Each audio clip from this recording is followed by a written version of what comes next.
стана. След вече половин час чакане. С спукана гума след Черноморец. До тук успях да стигна. Няма къде да отбиеш. Дупките ще ги снимам в следващия клип. Да видите за какво става въпрос, за кратери. Направо гръмна гумата на място почти. Усетиха, че пришляпа.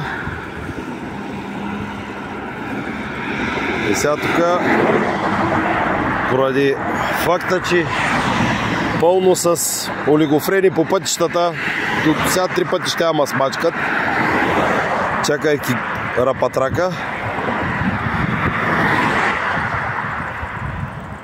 Продължаваме да го чакаме от Бургас.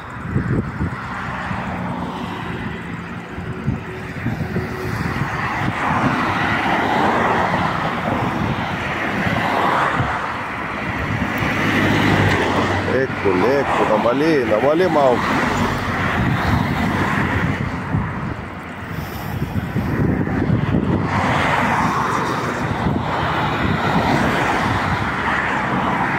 И така, махаме тук като идиоти, защото няма как да се прикрием, да не се повтори ситуацията с Сияна.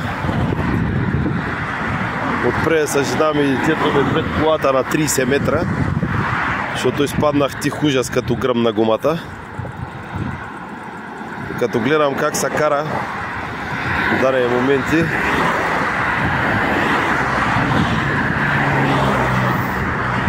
мяткам им, обаче много малко хора се сещат какво трябва да направи.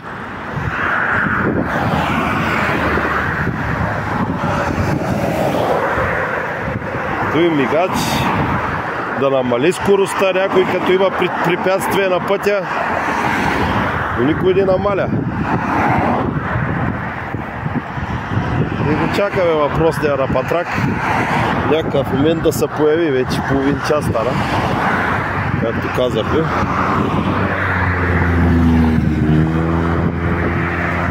Ами, това от мен. Ще ви пусна и следващия клип с хубавите дупки.